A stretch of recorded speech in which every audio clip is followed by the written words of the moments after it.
서울 시내의 한 웨딩홀. 고풍스러운 대리석 복도를 지나 신부 김선영이 붉은 카펫 위를 조심스럽게 걸어갑니다.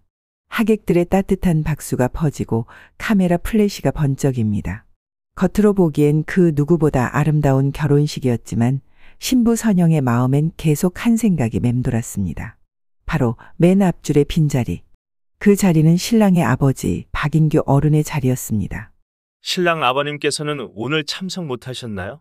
사회자의 말에 잠시 정적이 흘렀고 신랑 박지훈 씨는 애써 웃음을 지으며 고개를 끄덕였지만 그 눈빛엔 미묘한 흔들림이 감돌았습니다. 선영은 조용히 그의 손을 잡아주며 괜찮다는 눈빛을 보냈습니다. 하지만 그날 밤 선영은 화장실에서 혼자 눈물을 훔치는 남편을 보게 되었습니다. 그의 얼굴엔 말로 다 할 수 없는 외로움과 아픔이 서려 있었습니다. 오실 줄 알았어. 마지막엔 마음이 바뀌실 줄 알았거든. 지훈 씨의 그 한마디에 선영은 말없이 그를 꼭 안아주었습니다. 작사가로서가 아닌 아내로서 남편의 아픔을 함께 나누고 싶었습니다. 그의 어깨는 말없이 떨리고 있었고 그 떨림은 선영의 마음까지 울컥하게 했습니다. 그 순간 선영은 마음속 깊이 다짐했습니다. 이 사람의 삶의 끝까지 함께하겠다고. 무대 위의 영광뿐 아니라 마음속 깊은 상처까지도 함께 짊어지겠노라고요. 며칠 뒤 결혼식 사진을 정리하던 선영은 다시 그 빈자리를 마주하게 됩니다. 앨범 속 사진마다 사람들로 가득 찬 하객석. 그러나 유독 눈에 띄는 한 자리의 공백. 그 자리는 단순한 빈자리가 아닌 한 가족의 단절을 상징하는 것처럼 느껴졌습니다. 왜 그 자리는 유독 커 보일까요? 선영은 조용히 중얼였습니다. 그리고 아무도 모르게 사진 뒷면에 짧은 메모를 적었습니다. 언젠가는 이 자리를 채워주실 날이 오길 기다립니다. 며느리 선영 드림. 그 메모는 조용히 결혼 앨범 사이에 꽂혔고 기다림에 마음을 담은 기록이 되었습니다. 그러나 그날의 상처는 단지 한 사람의 부재가 아니었습니다. 그것은 가족이라는 이름으로도 쉽게 치유되지 않는 마음의 금이었습니다. 가족인데 왜 이렇게 멀어질 수 있을까? 선영은 그렇게 조용히 속으로 되뇌었습니다. 그리고 그 순간부터 그녀의 진심 어린 여정은 시작됩니다. 남편 박지훈 씨와 단절된 관계로 지내는 아버님 박인규. 그분의 빈자리는 시간이 갈수록 더욱 무겁게 다가왔고 선영과 지훈 부부의 마음 깊숙한 곳까지 그림자를 들이우기 시작했습니다. 하지만 선영은 희망을 놓지 않았습니다. 언젠가는 사랑과 진심이 그 빈자리를 채우게 될 거라고 믿었습니다. 그날의 결혼식은 단순한 부부의 시작이 아니라 가족이라는 이름 아래 다시 하나가 되기를 바라는 첫걸음이었습니다. 시간을 거슬러 올라가면 모든 갈등에는 시작이 있었고 박지훈 씨와 아버지 박인규 어른 사이의 단절 또한 한순간의 감정에서 비롯된 것이 아니었습니다. 지훈 씨가 고등학교 2학년 무렵 그는 친구들과 밴드를 결성했습니다. 음악이 좋았고 기타를 손에 쥐는 순간 그의 표정은 누구보다 밝았습니다. 그러나 그런 아들의 모습을 본 박인규 어른은 단호하게 말씀하셨습니다. 노래는 취미로 하는 거다. 공부가 내 본분이야. 그 말에 지훈 씨는 조용히 기타를 내려놓았지만 그 눈빛은 금세 다시 불타올랐습니다. 몰래 음악 연습을 하고 틈만 나면 공연장을 찾아다녔습니다. 그 모습을 알아챈 아버지는 어느 날 저녁 거실에서 무겁게 입을 열었습니다. 음악을 포기 안 하고 대학에 가지 않겠다면 이제부터 더 이상 너는 내 아들이 아니다. 그 말은 칼처럼 날카롭게 지훈 씨의 가슴에 박혔습니다. 반항하지 않았습니다.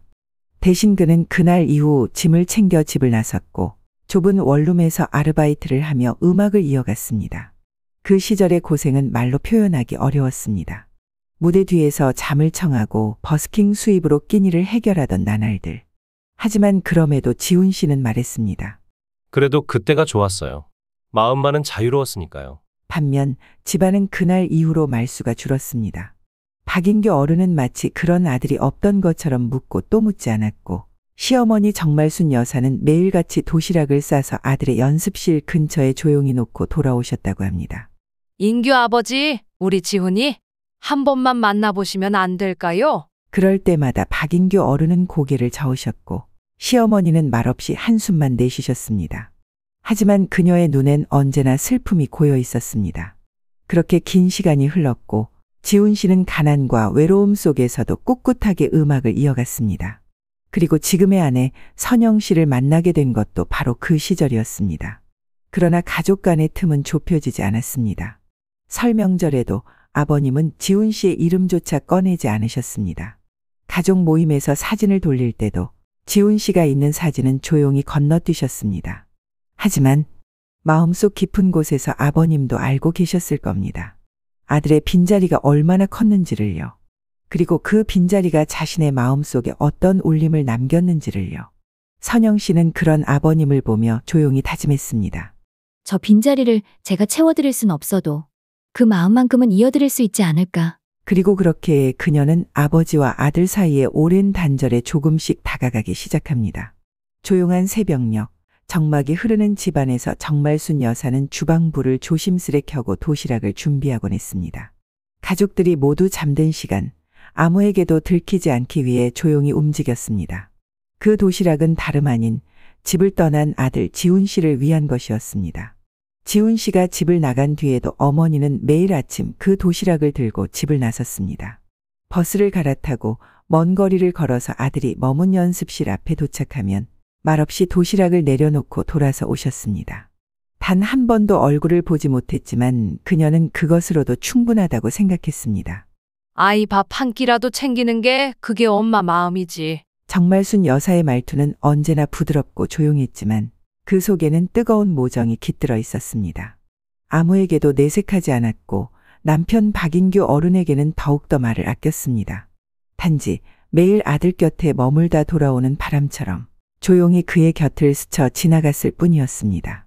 어느 날 선영 씨는 우연히 시어머니의 방 서랍 속에서 오래된 편지 뭉치를 발견했습니다. 그 속에는 지훈 씨가 고생하던 시절 정말순 여사가 몰래 써내려간 편지들이었습니다. 보내지 못한 혹은 보낼 수 없었던 편지들. 지훈아, 오늘도 도시락 놓고 왔다. 내가 먹었는진 모르겠지만 빈통이 돌아오면 그걸로도 참 고맙다. 내가 건강했으면 좋겠어. 엄마는 언제나 내 편이다. 그 편지를 읽으며 선영 씨는 말없이 눈물을 흘렸습니다. 시어머니의 눈물과 사랑이 종이 한 장 한 장에 스며들어 있었습니다. 그녀는 조용히 편지 뭉치를 정리하고 아무 일 없었던 듯이 서랍을 닫았습니다. 그 순간 시어머니가 문가에 조용히 서 있었습니다. 그 아이 노래할 때 정말 예뻤어. 누구보다 빛났단다. 그 말 한마디에 선영은 말을 잇지 못했습니다. 그 순간 그녀는 시어머니가 겉으로 드러내지 않았던 슬픔과 후회를 모두 이해할 수 있을 것 같았습니다. 그리고 또 하나 그녀가 왜 그토록 아들의 길을 응원해 왔는지를요. 그날 밤 선영 씨는 지훈 씨에게 조심스레 이야기했습니다. 당신 어머님이 매일 도시락 싸셨대요. 그리고 연습실 앞에다 몰래 두고 오셨다고 해요. 지훈 씨는 아무 말 없이 고개를 숙였습니다. 그리고 한참 동안 말을 잇지 못하더니 조용히 속삭이듯 말했습니다. 알고 있었어. 나도. 그 도시락은 항상 따뜻했어. 아마도 어머니 마음이었겠지. 그 말에 선영은 조용히 그의 손을 잡았습니다. 그 손은 거칠고 단단했지만 그녀는 그 속에 담긴 슬픔과 고마움을 느낄 수 있었습니다. 그날 이후로 지훈 씨는 더욱더 무대에 진심을 다했습니다. 그 노래 하나하나에 어머니가 싸주신 도시락의 따스함이 담겨 있었고 말없이 곁을 지켜주신 어머니의 눈물이 배어 있었습니다. 어머니는 말하지 않아도 늘 아들을 응원하고 있었습니다. 그 응원은 조용했지만 세상의 어떤 박수보다도 더 진심이었습니다. 그리고 그 진심은 언젠가 반드시 아버님의 마음을 움직일 수 있으리라는 믿음으로 선영 씨는 다시 마음을 다잡았습니다. 이제 그녀의 여정은 단순히 남편을 위한 것이 아닌 가족 모두가 다시 손을 맞잡는 길을 향하고 있었습니다. 바야흐로 계절은 봄이었습니다. 하지만 지훈 씨의 인생은 봄이 아닌 여전히 차디찬 겨울이었습니다. 밴드 활동은 잠정적으로 멈춘 상태였고 생계를 위한 아르바이트만으로도 하루가 버거웠습니다. 음악을 향한 열정은 아직 식지 않았지만 현실의 벽은 그를 점점 옥죄고 있었습니다. 그 시절 그는 신촌의 작은 라이브 카페에서 노래를 부르곤 했습니다. 마이크 하나, 기타 하나. 조명이 좋지 않아도 음향이 완벽하지 않아도 그는 늘 진심을 다해 노래했습니다. 손님은 많지 않았고 때로는 단 한 사람만을 위한 무대가 되기도 했습니다. 그 무대에서 김선영 씨는 처음으로 지금의 지훈 씨를 보게 되었습니다. 대학 시절 친구의 추천으로 간 그 카페에서 그녀는 단번에 한 남자의 노래의 마음을 빼앗겼습니다. 그 음색은 거칠지만 따뜻했고 가사는 투박하지만 간절했습니다. 공연이 끝난 뒤 선영 씨는 무대 뒤편에서 기다리고 있었습니다. 부끄러운 듯 기타를 챙기고 있던 지훈 씨에게 다가가 조심스럽게 말을 걸었습니다. 안녕하세요. 오늘 노래 정말 좋았어요. 그 곡 직접 쓰신 건가요? 지훈 씨는 놀란 듯 고개를 들었고 선영 씨의 진심 어린 눈빛을 마주하게 되었습니다. 네, 제가 예전 밴드에서 쓰던 곡이에요. 들어주셔서 감사합니다. 그 짧은 대화가 두 사람 사이의 인연의 시작이었습니다. 선영 씨는 당시 프리랜서 작사가로 활동 중이었고 진심이 담긴 가사와 멜로디를 찾는데 늘 목말라 있었기에 지훈 씨의 음악이 마음에 깊이 와닿았습니다. 그날 이후 선영 씨는 매주 그 카페를 찾았습니다. 혼자 앉아 지훈 씨의 노래를 들었고 때로는 조용히 메모를 하기도 했습니다. 그렇게 쌓여간 건 단지 노래에 대한 감상뿐만이 아니었습니다. 그녀의 마음에는 점점 지훈 씨에 대한 깊은 애정이 자라나고 있었습니다. 어느 날 선영 씨는 그에게 용기를 내어 손수 쓴 가사 한 장을 건넸습니다. 이 노래 지훈 씨가 불러주면 좋겠어요. 가사는 제가 썼어요. 지훈 씨 목소리에 어울릴 것 같아서요. 지훈 씨는 놀라면서도 감동한 눈빛으로 가사를 받았습니다. 그 종이 위에는 이런 가사가 적혀 있었습니다. 비바람 몰아쳐도 당신이 있어 노래할 수 있었어요. 세상 그 어떤 박수보다 당신의 눈빛이 더 큰 무대였어요. 그 가사를 읽으며 지훈 씨는 처음으로 자신의 음악이 누군가에게 위로가 되고 있음을 느꼈습니다. 그것은 큰 용기였고 다시 무대에 서고 싶다는 희망을 안겨주는 순간이었습니다. 그리고 그날 밤 그는 작은 카페의 무대 위에서 선영 씨가 건넨 가사에 곡을 붙여 노래했습니다. 단 한 사람만을 위한 무대, 하지만 그 무대는 세상 누구보다 따뜻한 박수로 가득했습니다. 무대가 끝난 뒤 두 사람은 처음으로 서로를 향해 다정히 웃었습니다. 그렇게 두 사람은 사랑을 시작했습니다. 가난한 현실 속에서도 그들의 마음은 점점 단단해졌습니다. 선영 씨는 말했습니다. 지훈 씨는 무대 위에 반드시 서게 될 거예요. 난 그걸 믿어요. 누구보다도. 그 말은 단순한 위로가 아니었습니다. 그녀의 진심이었고 약속이었습니다. 그리고 그 약속은 앞으로 다가올 수많은 시련을 함께 이겨낼 수 있는 힘이 되어 주었습니다. 지훈 씨와 선영 씨의 연애는 화려하진 않았지만 무엇보다도 진실했습니다.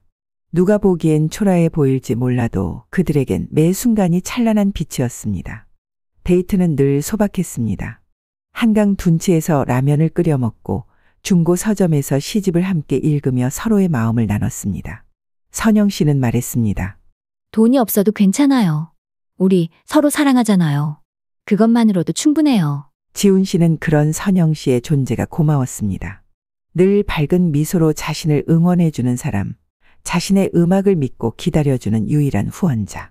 그는 그녀 앞에서만은 약한 모습을 보여도 괜찮다고 느꼈습니다. 하지만 현실은 녹록지 않았습니다. 생활비는 늘 빠듯했고 월세가 밀리는 날도 있었습니다. 연습 장비를 고치기 위한 돈이 없어 발을 동동 굴러야 했고 아르바이트 자리에서도 자주 눈치를 보아야 했습니다. 그럴 때마다 선영 씨는 말했습니다. 내가 좀 더 일할게요. 지훈 씨는 음악만 생각해요. 언젠간 지훈 씨 노래로 사람들 마음을 울릴 수 있을 테니까요. 그 말이 지훈 씨에게는 가장 큰 위로이자 책임이었습니다. 그는 자신을 믿어주는 사람을 위해서라도 절대로 포기할 수 없었습니다. 그러던 어느 날 선영 씨가 밤늦게까지 일을 마치고 돌아오다가 고단한 얼굴로 작은 꽃다발 하나를 들고 왔습니다. 오늘이 지훈 씨가 다시 가수로 데뷔한 무대예요. 아직 무대는 작지만 지훈 씨는 멋졌어요. 이건 처음처럼 다시 시작하자는 뜻으로. 작은 국화꽃다발. 그 꽃은 화려하지 않았지만 지훈 씨는 그 어떤 꽃보다도 감동적이었습니다. 그는 말없이 선영 씨를 꼭 안았습니다. 고마워요. 정말 고마워요. 선영 씨 없었으면 난 이미 음악을 놓았을 거예요. 그날 밤 두 사람은 오랜만에 술 한 잔을 기울였습니다. 싼 막걸리 한 병과 간단한 안주. 하지만 그 자리엔 사랑과 희망이 넘쳐 흘렀습니다. 지훈 씨는 조용히 말했습니다. 언젠가 정말 큰 무대에서 당신을 향해 노래할 거예요. 꽃다발 들고 멋지게. 그 말에 선영 씨는 눈시울을 붉혔습니다. 가난한 연애였지만 누구보다 진심이 담긴 사랑. 그 사랑은 두 사람을 더 강하게, 더 단단하게 만들어주고 있었습니다. 그 무렵 선영 씨의 부모님은 걱정이 많으셨습니다. 딸이 제대로 된 직업도 없는 음악하는 남자와 연애 중이라는 소문에 주변 친지들조차 한마디씩 걱정을 보탰습니다. 하지만 선영 씨는 말했습니다. 그 사람은 언젠가 빛날 거예요. 그 사람의 노래엔 진심이 있거든요. 저는 그 진심을 믿어요. 그리고 그녀는 끝내 부모님의 반대를 설득해냈습니다. 그것은 결코 쉬운 일이 아니었지만 그녀는 지훈 씨와 함께할 미래를 포기하고 싶지 않았습니다. 그 시절의 연애는 가난했지만 찬란했습니다. 서로의 상처를 보듬어 주었고 서로의 꿈을 응원했습니다. 그 모든 날들이 훗날 두 사람이 다시 가족이라는 이름으로 한자리에 모일 수 있게 해주는 밑거름이 되어갔습니다. 시간이 흘러 지훈 씨는 트로트라는 새로운 장르에 도전하게 되었습니다. 낯설지만 진심을 담을 수 있는 음악이라는 생각에 그는 다시 마음을 다잡고 연습에 매진했습니다. 선영 씨는 여전히 곁에서 묵묵히 응원했고 두 사람은 작은 공연 하나에도 감사하며 하루하루를 살아갔습니다. 그러나 평탄치만은 않았습니다. 특히 지훈 씨의 친누나 박지연 씨의 존재는 두 사람의 마음에 날이 선 상처를 남기곤 했습니다. 지연 씨는 대학 교수로 집안의 자랑이자 아버지 박인규 어른의 기대를 한몸에 받던 인물이었습니다. 그녀는 동생이 음악을 한다는 사실 자체를 부끄러워했고 특히 선영 씨를 향해서는 노골적인 무시를 숨기지 않았습니다. 음악한다는 사람이 집안일은 하나도 안 도와주고. 선영 씨, 힘들지 않아요? 아니, 본인이 원해서 그러는 거겠지만. 선영 씨는 조용히 미소 지으며 넘기려 했지만 그 속엔 씁쓸함이 맴돌았습니다. 그런 일이 한두 번이 아니었습니다. 우리 아버지는 말이에요. 집안 망신되는 건 절대 못 참으시는 분이에요. 지훈이도 아마 그렇게 살다 말겠죠. 어차피 오래 못 갈 거니까. 그 말에 지훈 씨는 단 한마디도 하지 않았습니다. 침묵은 무력감이기도 했고 동시에 체념이기도 했습니다. 선영 씨는 그 모습을 지켜보며 마음속으로 다짐했습니다. 누가 뭐래도 나는 이 사람을 믿을 거야. 하지만 문제는 신우이의 말뿐만이 아니었습니다. 박지연 씨의 말은 종종 박인규 어른의 생각에 영향을 미쳤고 그로 인해 지훈 씨에 대한 부정적인 시선은 더욱 굳어졌습니다. 어느 날 우연히 집에 들른 지훈 씨가 아버지의 서재 앞을 지나다가 이런 말을 듣게 됩니다. 지훈이 그놈 아직도 음악 한다고 돌아다닌다며? 나 같으면 진작에 손절했다. 집안 망신도 정도 것이지. 그 말에 지훈 씨는 말없이 돌아섰습니다. 아무렇지 않은 척했지만 그의 손은 떨리고 있었습니다. 그날 밤 그는 선영 씨에게 말했습니다. 내가 아무리 잘해도 아버진 날 인정 안 하실 거야. 그냥 그게 우리 사이인 거야. 하지만 선영 씨는 고개를 저었습니다. 당신이 음악을 시작한 건 누구를 위한 게 아니라 당신 자신을 위한 거였잖아요. 그 길이 옳았다면 누가 뭐래도 계속 걸어가요. 언젠간 아버님도 알게 되실 거예요. 당신이 얼마나 단단하고 괜찮은 사람인지. 그 말은 지훈 씨에게 큰 힘이 되었습니다. 하지만 마음 한켠엔 여전히 아버지의 인정받지 못한 아들로서의 슬픔이 자리하고 있었습니다. 그 이후로도 박지연 씨는 종종 나를 세우며 말했습니다. 아버지, 지훈이 이제 뭐 하나 했더니 트로트를 한대요. 그것도 제대로 된 무대도 아닌데. 도대체 무슨 자격으로 며느리까지 데리고 왔는지 참. 그 말에 박인규 어른은 잠시 침묵하셨습니다. 그리고 조용히 말했습니다. 나는 내 기대를 저버린 놈은 절대 아들로 인정 못하겠다. 그 말은 선영 씨의 가슴에 박힌 못이 되었습니다. 그러나 그녀는 그 순간 더욱 단단해졌습니다. 그래요, 아버님. 지금은 몰라도 언젠간 꼭 보시게 될 거예요. 아들이 어떤 무대에 서 있는지를. 그리고 그 다짐은 훗날 그들의 인생을 바꾸는 커다란 흐름으로 이어지게 됩니다. 지훈 씨의 음악 여정은 쉽지 않았습니다. 밴드가 해체된 이후 그는 혼자서 악기를 들고 무대에 섰고 생계를 이어가기 위해 여러 아르바이트를 병행해야 했습니다. 하지만 그는 절대로 노래를 포기하지 않았습니다. 작은 무대라도 한 곡이라도 제대로 부르고 싶은 마음 하나로 버텼습니다. 오디션 프로그램에 도전한 것도 그 무렵이었습니다. 전국을 돌아다니며 수십 개의 프로그램에 지원서를 냈고 번번이 예선 탈락이라는 결과를 받아들여야 했습니다. 어떤 날은 1차 오디션장에서 바로 퇴장당하기도 했고 어떤 날은 심사위원의 조롱 섞인 평가에 고개를 들 수 없을 만큼 상처받기도 했습니다. 노래 실력은 괜찮은데 끌리는 무언가가 없네요. 트로트를 하려면 나이가 좀 있어야 하지 않겠어요? 그런 말들 하나하나가 지훈 씨의 마음을 찔렀습니다. 자존감은 바닥을 쳤고 그는 때때로 선영 씨 앞에서 힘없이 말했습니다. 이젠 정말 자신이 없어. 아무리 해도 안 되는 것 같아. 나는 그냥 여기까지인가 봐. 그럴 때마다 선영 씨는 그의 손을 꼭 잡고 말했습니다. 당신은 가수예요. 누가 뭐래도 저는 그걸 가장 잘 알아요. 당신의 노래는 제 마음을 울려요. 그러니 아직 끝나지 않았어요. 그녀의 말은 언제나 지훈 씨에게 다시 일어설 힘을 주었습니다. 단 한 사람이라도 믿어주는 사람이 있다는 것이 그에겐 큰 버팀목이었습니다. 하지만 하루하루가 참으로 힘겨웠습니다. 생계를 유지하기 위해 낮에는 편의점 야간 근무, 주말에는 결혼식 축가 아르바이트까지 해야 했습니다. 가끔은 행사장 직원들이 그를 무시하기도 했고 노래를 듣지도 않은 채 다음 순서로 넘어가기도 했습니다. 어느 날 공연이 끝난 뒤 홀로 무대 뒤편에서 구두를 닦고 있던 지훈 씨를 선영 씨가 말없이 지켜보다가 조용히 다가가 말했습니다. 당신 오늘도 멋졌어요. 관객은 몇 명 안 됐지만 전 봤어요. 당신 눈빛 속에 있는 간절함을. 지훈 씨는 말없이 그녀를 바라보다가 고개를 끄덕였습니다. 나중엔 지금 이 시절이 얼마나 소중했는지 알게 될 거예요. 그렇죠? 당연하지. 지금의 이 시간들이 있었기에 나는 더 성숙하고 강해질 거야. 그렇게 두 사람은 서로를 다독이며 또 하루를 버텼습니다. 가끔은 선영 씨가 말했습니다. 어쩌면 이 시간들이 우리에게 가장 큰 노래가 될지도 몰라요. 비록 유명한 가수가 아닌 무명 가수의 시간일지라도 그 시간은 분명 두 사람을 더 단단하게 만들고 있었습니다. 그리고 그 실패의 나날 속에서도 그들은 서로를 향한 믿음을 잃지 않았습니다. 바로 그 믿음이 앞으로 다가올 인생의 전환점을 향한 디딤돌이 되고 있었습니다. 오디션과 공연에서 계속된 실패는 지훈 씨의 마음을 점점 지치게 했습니다. 그런데 그런 그에게 한 번의 새로운 제안이 찾아왔습니다.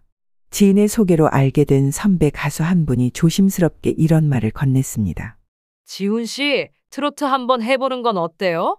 요즘 트로트 무대도 다양해졌고 사람들 감성 자극하는 데는 이만한 게 없어요. 처음엔 지훈 씨도 망설였습니다. 자신은 록밴드로 시작한 사람이었고 트로트는 자신과 어울리지 않는다고 생각했기 때문입니다. 하지만 선영 씨는 말했습니다. 장르는 중요하지 않아요. 당신 노래에 진심이 담기면 사람들은 반드시 그걸 느껴요. 당신 목소리엔 그 진심의 힘이 있잖아요. 그 말에 지훈 씨는 마음을 고쳐먹고 트로트를 배우기 시작했습니다. 처음에는 어색하고 부끄럽기까지 했지만 그는 진지하게 임했습니다. 발음을 교정하고 창법을 익히고 무대 매너도 새롭게 배웠습니다. 그러면서도 지훈 씨는 자주 말했습니다. 이건 새로운 시작이야. 다시 바닥부터 시작한다고 생각하자. 그의 다짐대로 지훈 씨는 지방 행사와 소규모 무대를 전전하며 경험을 쌓았습니다. 어떤 무대는 체육대회 한편에 마련된 천막이었고 어떤 무대는 관객보다 스태프가 더 많은 야외 장터 무대였습니다. 어떤 날은 무대가 끝난 후 식당 뒤편에서 식권 한 장을 받아들고 밥을 먹으며 선영 씨에게 영상통화를 걸기도 했습니다. 오늘은 비가 와서 관객이 별로 없었어. 그래도 끝까지 들어준 어르신 한 분이 박수 쳐주시더라. 그거면 충분하지. 그때마다 선영 씨는 환하게 웃으며 말했습니다. 당신 오늘도 수고 많았어요. 그 박수 하나가 언젠간 수천 명의 함성으로 바뀔 거예요. 그날까지 우리 함께 걸어요. 이처럼 작은 박수와 미소 하나하나가 두 사람의 삶을 지탱해주는 힘이었습니다. 어느덧 트로트 창법이 자연스러워지고 무대 위에서의 여유도 생기기 시작할 무렵 지훈 씨는 더 큰 무대를 꿈꾸게 되었습니다. 이제 마지막으로 도전해볼까 해. 그가 말한 무대는 바로 미스터 트롯이었습니다. 수많은 참가자들이 모여 실력을 겨루는 대국민 오디션. 한 번의 인생이 바뀔 수도 있고 또다시 좌절을 안고 내려와야 할 수도 있는 곳. 선영 씨는 그의 결심을 조용히 응원했습니다. 그리고 오디션 전날 밤 집에서 그의 구두를 정성스럽게 닦으며 말했습니다. 당신, 이번 무대에선 반드시 웃게 될 거예요. 무슨 일이 있어도 나는 당신 편이에요. 그 말에 지훈 씨는 눈시울을 붉혔습니다. 그간의 수많은 고생, 외로움, 상처가 그 한순간에 울컥 올라왔기 때문입니다. 그리고 다음 날 그는 그동안 수없이 다듬은 가사 한 줄, 하나하나를 마음에 새기며 무대에 올랐습니다. 그 무대는 단순한 방송이 아니라 그가 살아온 인생 전체를 담은 노래의 무대였습니다. 그렇게 지훈 씨는 새로운 문 앞에 섰습니다. 트로트라는 길 위에서 그는 다시 한번 노래를 시작했습니다. 미스터 트롯 1차 오디션 현장은 뜨거운 열기로 가득했습니다. 수많은 참가자들이 무대 뒤에서 긴장된 얼굴로 대기하고 있었고 지훈 씨 역시 손에 땀을 쥔 채 조용히 숨을 고르고 있었습니다. 그는 눈을 감고 머릿속으로 노래의 첫 구절을 되뇌었습니다. 이 노래는 내 전부다. 그동안의 모든 시간, 오늘 이 무대에 다 담자. 드디어 그의 이름이 불렸습니다. 조명이 켜진 무대 위에 오르는 순간 그는 잠시 눈이 부신 듯 고개를 숙였다가 조용히 마이크 앞에 섰습니다. 심사위원들의 눈빛, 관객석의 긴장된 공기. 하지만 지훈 씨는 담담하게 첫 음을 꺼냈습니다. 그가 부른 곡은 어머니를 그리워하는 내용의 정통 트로트였습니다. 무명 시절 어머니의 도시락, 길거리 무대의 외로움, 선영 씨의 따뜻한 말 한마디. 그 모든 기억이 한 줄 한 줄에 스며들어 있었습니다. 심사위원들은 말을 잇지 못했습니다. 무언가 다르다는 느낌. 기술보다 먼저 다가온 건 지훈 씨의 간절함이었습니다. 노래가 끝났을 때 잠깐의 정적 뒤에 뜨거운 박수가 터졌습니다. 일부 관객은 눈시울을 훔쳤고 심사위원 중 한 명은 이런 말을 했습니다. 노래 잘하는 사람은 많지만 마음을 울리는 사람은 드뭅니다. 오늘 그 목소리에 저는 울었습니다. 1차 오디션을 통과한 날 지훈 씨는 무대 뒤에서 혼자 조용히 눈물을 흘렸습니다. 이 눈물은 기쁨만의 눈물이 아니었습니다.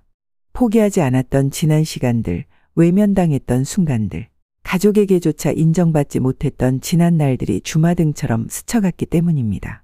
그날 밤 선영 씨는 그의 귀가를 기다리며 집 앞에 작은 케이크를 준비해 두었습니다. 문을 열고 들어온 지훈 씨를 본 선영 씨는 말없이 안아주었습니다.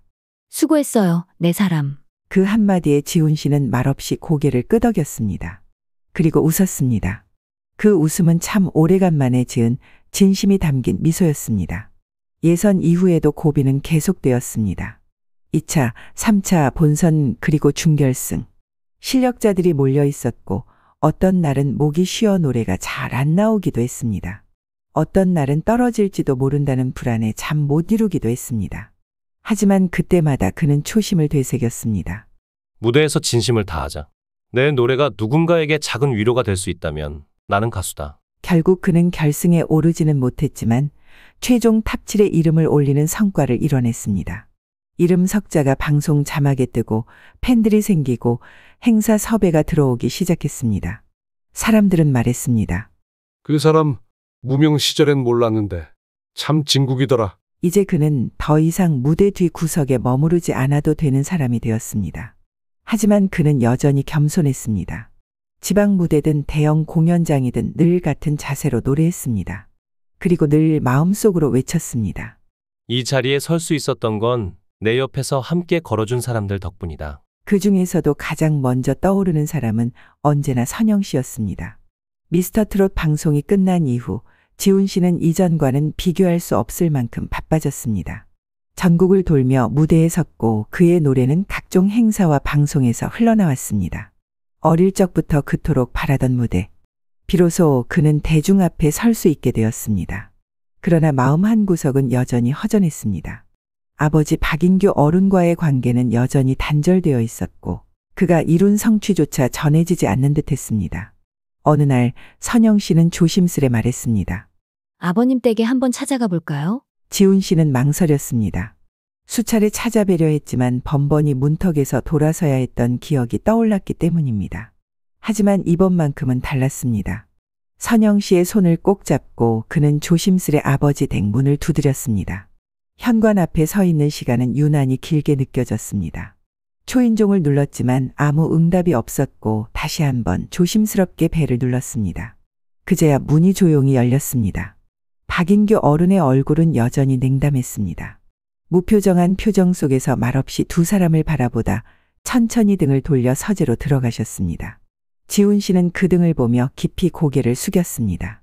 오랜만에 뵙습니다, 아버지. 그러나 돌아오는 대답은 단호했습니다. 들어오지 마라. 이 집은 내가 올 곳이 아니다. 그 말에 선영 씨는 잠시 망설이다 조심스레 고개를 숙이며 말씀드렸습니다. 아버님, 제가 며느리 된 지 오래되진 않았지만 가족은 서로의 손을 놓아선 안 된다고 생각했습니다. 지훈 씨가 무슨 마음으로 여기까지 왔는지 부디 한 번만 마음을 열어주셨으면 합니다. 그녀의 말에도 박인규 어른은 아무 말 없이 등을 돌린 채 자리에 앉았습니다. 잠시 뒤 지훈 씨는 서재 문 앞에 섰습니다. 그리고 조심스럽게 문을 열었습니다. 방 안에는 책이 빼곡히 꽂혀 있었고 그 중간에 자리한 서랍장이 눈에 띄었습니다.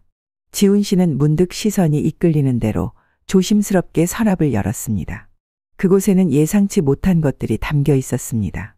지훈 씨의 공연 포스터, 오디션 참가 티켓, 심지어 방송 중 한 장면을 캡처해 인화한 사진까지. 그리고 그 아래 낡은 노트 한 권이 놓여 있었습니다. 그 노트에는 이런 글이 적혀 있었습니다. 박지훈 미스터 트롯 2회차 출연. 선곡 좋음. 표정 자연스러움. 관객 반응. 사회 무대 중 후렴에서 눈물 흘림. 감정 표현 탁월. 선영 며느리와 통화한 날 이후로 노래의 깊이가 더 생김. 그 순간 지훈 씨의 손이 멈췄습니다. 그리고 눈가가 붉어졌습니다. 아버지, 보고 계셨군요. 선영 씨는 그의 옆에 서서 조용히 그의 등을 토닥였습니다. 아버지는 말은 없었지만 아들을 외면한 것이 아니었습니다. 인정하고 싶지 않았을 뿐 그의 모든 무대를 눈으로 따라가고 마음으로 응원하고 계셨던 것입니다. 그날 밤 돌아오는 길에 지훈 씨는 창밖을 바라보며 말했습니다. 난 아직도 아버지의 한마디가 그리워. 수고했다 단 한마디라도. 선영 씨는 그 손을 꼭 잡았습니다. 그 말 곧 들을 수 있을 거예요. 아버님 마음은 이미 무너졌을 테니까요. 며칠 후 박인규 어른은 선영 씨에게 조용히 연락을 해왔습니다. 목소리는 여전히 딱딱했지만 그 말 속엔 전과는 다른 미묘한 떨림이 숨어 있었습니다. 시간 괜찮으면 잠깐 나 좀 보자. 그날 오후 선영 씨는 시아버지와 동네 찻집에서 마주 앉았습니다. 처음엔 어색한 침묵만이 흘렀습니다. 어른은 찻잔을 만지작거리며 말을 고르다 이윽고 조용히 입을 열었습니다. 그 아이, 지훈이 말이다. 텔레비전에서 보니 참 잘하더군. 사람들이 왜 열광하는지 이제 조금은 알 것도 같아. 선영 씨는 조심스럽게 고개를 끄덕였습니다. 그 말 한마디에 이미 아버님의 마음은 흔들리고 있다는 걸 느낄 수 있었습니다. 그날의 대화는 길지 않았지만 깊은 울림을 남겼습니다. 시아버님은 말했습니다. 나는 내 남편을 오래도록 용납하지 못했어. 내 기대를 배신했다고 생각했지. 하지만 그 애가 그런 식으로 무대에 서는 걸 보니 난 그동안 진짜 아버지가 아니었어. 나는 그냥 교장 선생이었지. 그 목소리는 떨리고 있었습니다. 그는 말없이 눈을 내리깔았고 선영 씨는 손수건을 꺼내 그의 찻잔 옆에 조용히 내려놓았습니다. 아버님, 늦지 않았습니다. 지훈 씨는 아직도 아버님의 말씀을 기다리고 있습니다. 그 한마디면 그 사람 마음에 구멍이 메워질 겁니다. 그날 이후 박인규 어른은 조금씩 달라졌습니다. 말은 없었지만 선영 씨와의 전화 통화가 잦아졌고 공연 영상도 직접 찾아보는 일이 많아졌습니다. 심지어 지훈 씨가 출연한 라디오 방송을 녹음해 다시 듣기도 했습니다. 하지만 그 모든 변화는 여전히 아들 앞에선 드러내지 않았습니다. 그러던 어느 날 지훈 씨가 급하게 일정 때문에 녹화를 하러 나가게 되었고 선영 씨는 혼자 집에 남았습니다. 그날 오후 문 앞에서 조심스러운 초인종 소리가 울렸습니다. 문을 열자 박인규 어른이 무뚝뚝한 표정으로 서 있었습니다. 그는 묻지도 따지지도 않고 말했습니다. 지훈이 없나? 뭐 괜찮다. 그럼 이거 전해줘라. 그가 건넨 봉투 안에는 자필 편지 한 통이 들어 있었습니다. 지훈아, 나는 아직도 내가 무대에 처음 섰던 날을 기억한다. 그때 널 부르지 못했던 내 어리석음을 이제야 뼈저리게 후회한다. 내 기대와 자존심이 너를 멀게 만들었다. 하지만 지금은 너의 노래가 내 마음을 두드린다. 참 잘했다. 수고했다. 자랑스럽다. 아버지가. 선영 씨는 그 편지를 읽고 눈물이 핑 돌았습니다. 그날 밤 그녀는 지훈 씨에게 그 편지를 조용히 건넸습니다. 지훈 씨는 말없이 읽었고 끝내 참았던 눈물이 두 뺨을 타고 흘렀습니다. 아버지가 드디어 내 이름을 불러주셨네. 그 말은 더없이 조용했지만 그 어떤 노래보다도 깊은 울림이 있었습니다. 그리고 마침내 한 가족의 마음이 서로를 향해 조금씩 열리기 시작했습니다.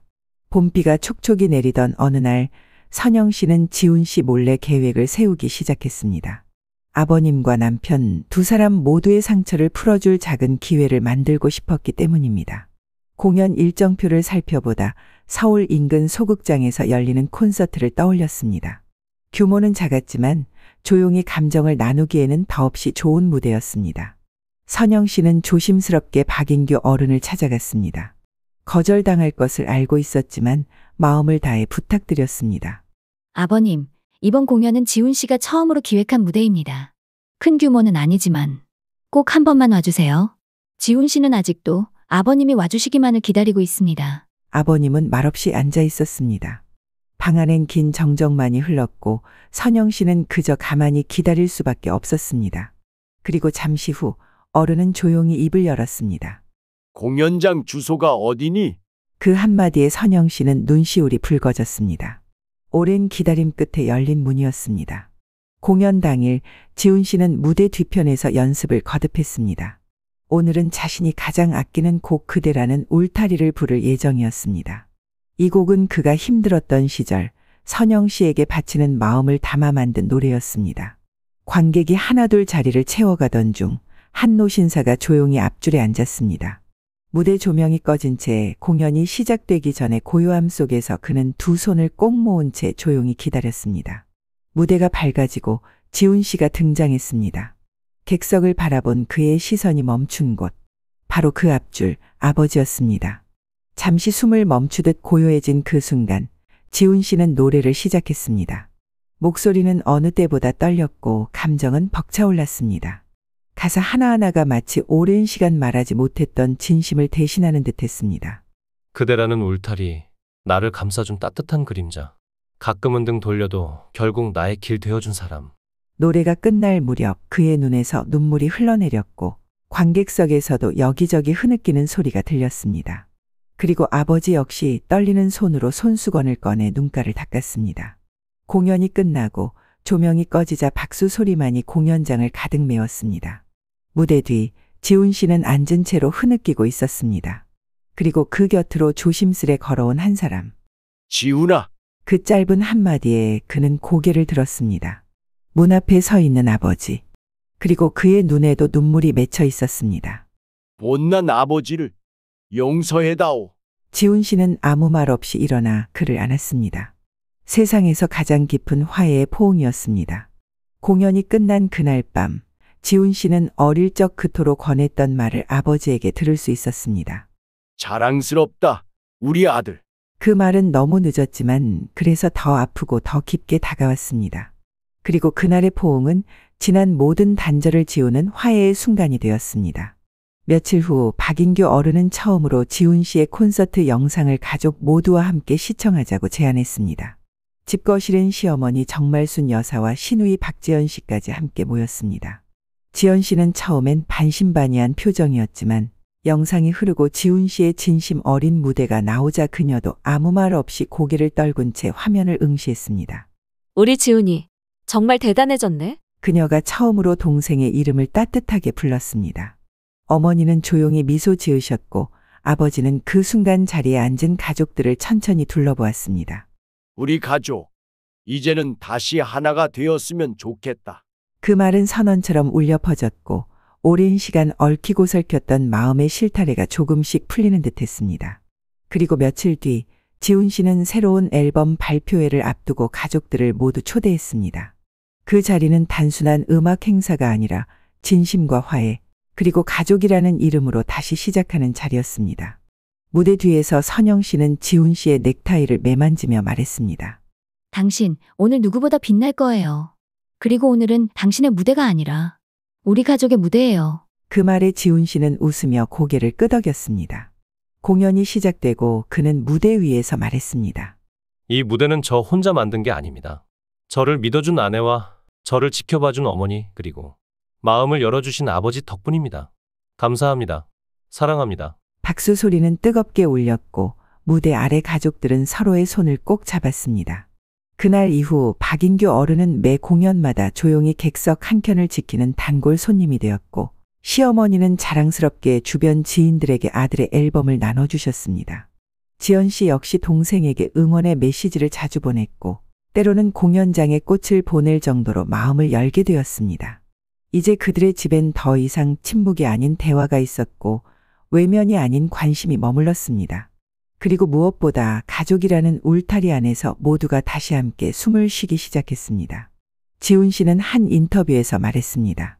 제가 바란 건 무대가 아니라 제 노래를 들어줄 단 한 사람의 진심이었습니다. 그 사람이 제 가족이었다는 걸 너무 늦게 알았지만 그래도 다행입니다. 그의 말처럼 사랑은 돌아오는 법이었습니다. 비록 멀고 돌아가는 길이었다 해도 결국 도착한 이곳은 가족이 기다리는 따뜻한 집이었습니다.